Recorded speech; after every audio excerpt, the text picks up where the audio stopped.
Role तर आज मुख्यमंत्र्यांसोबत तुमची एक बैठक झाली उपमुख्यमंत्र्यांसोबत टोल तसेच घोडबंदर रस्त्यांसंदर्भात काय नेमकं बैठकीत झालं काय सांगा? ठाणे महापालिका क्षेत्रातील घोडबंदर रस्ता वारंवार वाहतूक कोंडीनं त्या परिसरातील नागरिकांनी उपमुख्यमंत्री एकनाथ शिंदे साहेबांकडे आणि माझ्याकडे तक्रारी केल्या होत्या. अनेक त्या ठिकाणी आंदोलनं त्या परिसरातील नागरिक करतात आणि त्याचबरोबर गायमुख पासून फाउंटन हॉटेलपर्यंत सुद्धा तो रस्ता अपुरा असल्या कारणानं त्या ठिकाणी सुद्धा फार मोठ्या प्रमाणात वाहतूक कोंडी होते. अशा परिस्थितीमध्ये आज एका बैठकीचे आयोजन करण्यात आलं होतं आणि त्यावेळी असा निर्णय झाला की ठाणे महानगरपालिका क्षेत्रातील 9,000 मीटरची वन खात्याची जमीन आहे आणि मीरा भाईंदर महापालिका क्षेत्रातील 19,000 मीटरची जमीन ही ताबडतोब मीरा भाईंदर महानगरपालिका आणि ठाणे महानगरपालिकेला हस्तांतरित करण्याची प्रक्रिया चालू करण्याचे निर्देश एकनाथ शिंदे साहेबांनी वन खात्याच्या अधिकाऱ्यांना दिले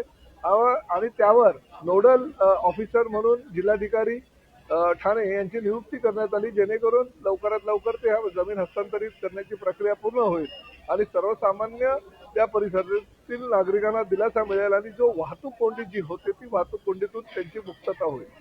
त्याचबरोबर आदरणीय नितीनजी गडकरी यांनी केंद्र सरकारच्या माध्यमातून देशामध्ये 10 ठिकाणी एक नवीन टोल प्रणाली अंमलात आणलेली आहे. त्यामध्ये गाडी कुठल्याही परिस्थितीमध्ये त्या टोल नाक्यावर थांबवावे लागत नाही. टोल नाक्याचं शेड किंवा त्या ठिकाणी टोलचे कर्मचारी नसतात. फक्त एक व्हिडिओ कॅमेरा त्या ठिकाणी असतो आणि त्या कॅमेऱ्याच्या माध्यमातून जो HSRPची गाडी त्या रस्त्यावरून गेली की त्या गाडीच्या नंबर प्लेटचा जो डाटा आमच्याकडे उपलब्ध असतो RTOकडे, त्या माध्यमातून गाडी पास झाली की त्या ठिकाणी टोलचे जे पैसे आहेत ते मालकाच्या अकाउंटमधनं परस्पर वजा होतात. अशा पद्धतीची टोल प्रणाली ही आनंदनगर टोल नाका आणि दहिसर टोल नाक्यामध्ये लावण्याच्या संदर्भात सूचना करण्यात आली. सुरुवातीच्या स्तरावर म्हणजे 4 जे लेन आहे त्याऐवजी 2 लेनवर ती नवीन कार्यप्रणाली आणि जुनी कार्यप्रणाली 2 लेनवर अशा पद्धतीनं ताबडतोब अंमलबजावणी करण्याच्या सूचना एकनाथ शिंदे साहेबांनी MSRDCच्या आणि टोल नाक्याच्या सगळ्या प्रतिनिधींना केल्यामुळे दहिसर टोल नाका आणि त्याचबरोबर आनंदनगर टोल नाका हा वाहतूक कोंडीतून मुक्त होईल अशा प्रकारच्या सूचना MSRDCच्या अधिकाऱ्यांनी केलेल्या असल्यामुळे हे दोन्ही टोल नाके वाहतूक कोंडी मुक्त होईल अशी आम्हाला आशा आहे. ही यंत्रणा जी आहे ती राज्यभरात इतर ठिकाणी बसवण्यात नाही, बघा सुरुवातीच्या म्हणजे आज असा निर्णय झाला की सुरुवातीला 2 टोल नाक्यावर अशा पद्धतीची यंत्रणा कार्यान्वित करू. त्याचा सक्सेस रेट काय आहे हे बघूनच मग पुढे राज्यातील इतर टोल नाक्यावर ही प्रणाली आणण्यात येईल. बरं,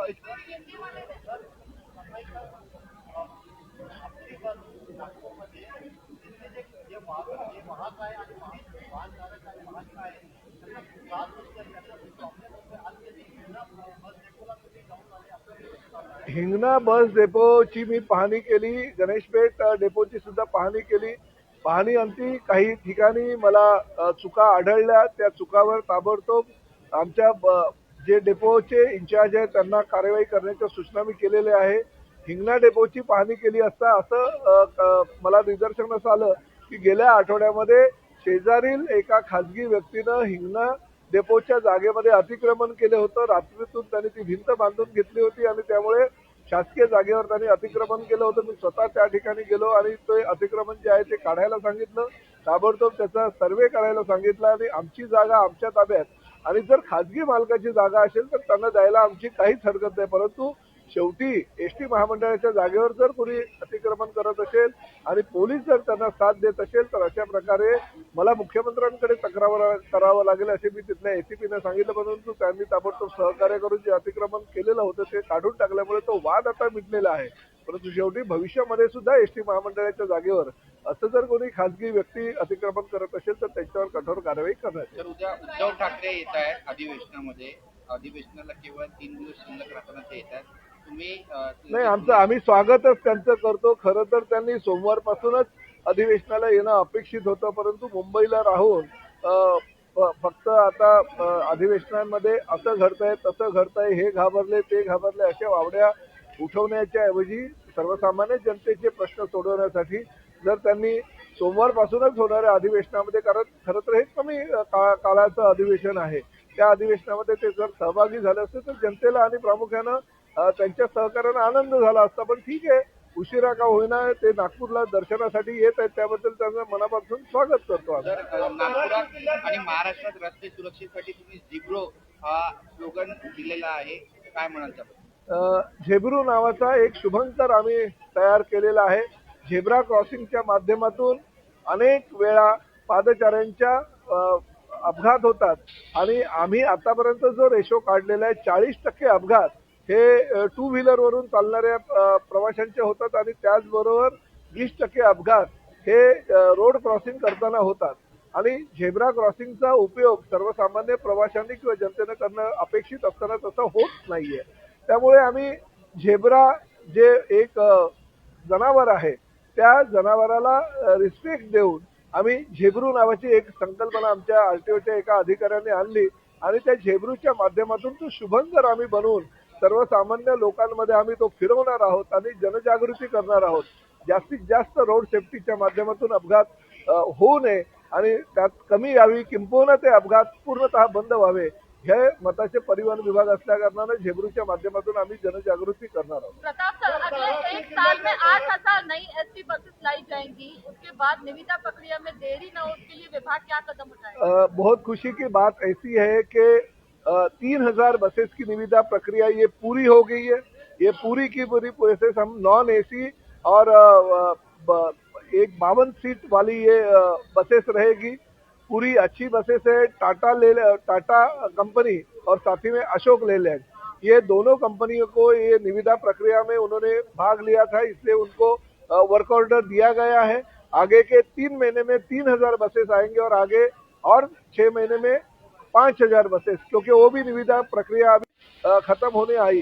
तो 8,000 बसेस ये 2026 में एसटी महामंडल के पास आएगी और वो 8,000 बसेस और हमारे पास अभी 18,500 बसेस, ऐसे अगर पकड़ेंगे आप तो हमारे पास करीबन 24,000-25,000 बसेस आएंगे. तो हम यही चाहते हैं कि इस साल हमारे जो परिवहन सेवा को जितनी भी बसेस चाहिए उतनी पूरी हो जाएगी, क्योंकि जब भी पुरानी बसेस जो है वो पूरी हम अभी स्क्रैप में डालते ले जा रहे हैं, उसका भी टेंडर हो गया. पहले के जमाने में जो देखा जाता था कि बार बार एसटी महामंडल की हमारी जो एसटी बस है लाल परी है और रास्ते पे बंद गिरी है, किसके टायर नहीं है, किसके और कुछ प्रॉब्लम है, तो ये शंका अभी उपस्थित नहीं होगी. साथ ही में और नई बात हम लोग कर रहे हैं कि हम लोग 2047 का प्लानिंग कर रहे हैं. माननीय पंतप्रधान नरेंद्र मोदी जी के माध्यम से हम ये सोच रहे हैं कि हमारी जो 2047 में पूरी की पूरी एसटी जो बसेस रहेगी ये ईवी बसेस रहेगी. तो हम ये सोच रहे हैं कि अभी फिलहाल 2026 में हमारी 30% बसेस ईवी हो जाएगी और बाकी ऊपर की बसेस हम धीरे धीरे स्टेप बाय स्टेप आगे के 15 साल में ईवी पॉलिसी के हिसाब से लेते रहेंगे, ताकि हमारा 2047 का जो संकल्प है वो भी पूरा हो जाए.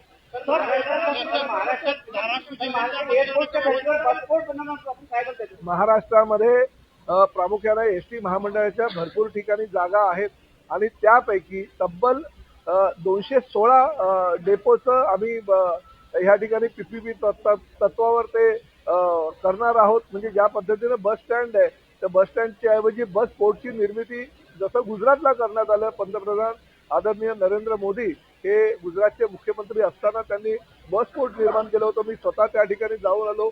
चांगले बस पोर्ट त्या गुजरातमध्ये आहेत. तशाच पद्धतीने महाराष्ट्रामध्ये सुद्धा बस पोर्ट व्हावे ही माननीय मुख्यमंत्री आणि दोन्ही उपमुख्यमंत्र्यांची संकल्पना आहे आणि त्या माध्यमातून आता 216 एसटी डेपोच्या निविदा प्रक्रिया आम्ही केलेल्या आहेत आणि त्यामध्ये फक्त आम्ही शहरी भागातील हे बस डेपो करणार नाही आहोत, त्यामध्ये पॅकेज केलेलं आहे. एक जर शहरी भागातील डेपो त्या ठिकाणी घेतला तर त्यामध्ये ग्रामीण भागातील 2 डेपो हे विकसित करून द्यावे लागतील. तेव्हा एका पॅकेजमध्ये 3 डेपो अशा पद्धतीने 3 बस पोर्ट निर्माण होतील आणि जास्तीत जास्त त्यातून एसटी महामंडळाचा फायदा होईल. आणि निविदा प्रक्रिया राबवत असताना राज्य शासनाच्या नवीन धोरणानुसार 49+49 म्हणजे 98 वर्षाच्या करारावर, लीजवर, भाडे तत्वावर ही बस पोर्ट सगळीकडे आम्ही प्रत्येक ज्या ठिकाणी आमच्या प्रॉपर्टीज आहेत त्या ठिकाणी आम्ही आता विकसित करायला देत आहोत. त्यामुळे भविष्यामधला एसटी महामंडळाचा कारभार हा अतिशय चांगल्या प्रकारे आणि हायटेक होणार आहे. आणि सर्वसामान्य जनतेला प्रवाशांना त्याचा फायदा होता. नगर परिषदमध्ये अनेक आरोप प्रत्यारोप झाले. तुम्ही म्हणलं होतं की राणाजगदीश पाटलांचा काहीतरी गैरसमज झाला होता. नाही, धाराशिवला 140 कोटी रुपयाचा निधी नगर विकास विभागाच्या माध्यमातून शहरासाठी उपलब्ध झालेला आहे. त्यातील शहरातील सर्व रस्ते हे सिमेंट काँक्रिटीकरण आणि त्याचबरोबर रस्त्या शेजारील असलेले सगळे गटारासाठी हा निधी उपलब्ध करून देण्यात आला होता. मध्यंतरीच्या काळामध्ये काही शंका कुशंका निर्माण झालेल्या असल्या कारणाने त्याला स्थगिती देण्यात आली होती. परंतु 4 नोव्हेंबर रोजी माननीय उपमुख्यमंत्र्यांनी एका बैठकीचं आयोजन करून त्याचा स्थगिती सुद्धा आदेश जो होता तो उठवला होता. त्यामुळे धाराशिवचे रस्ते आता चकाचक होणार आहे आणि प्रामुख्यानं उरला डीपीडीसीचा मुद्दा. त्या ठिकाणी सुद्धा माननीय मुख्यमंत्र्यांनी काही कारणास्तव स्थगिती दिली होती. ती असेल किंवा चुकीच्या पद्धतीनं जी नियमावली आहे त्या नियमावलीच्या अधीन राहूनच प्रत्येकाने काम केलं पाहिजे. परंतु कोणी नियमाचा भंग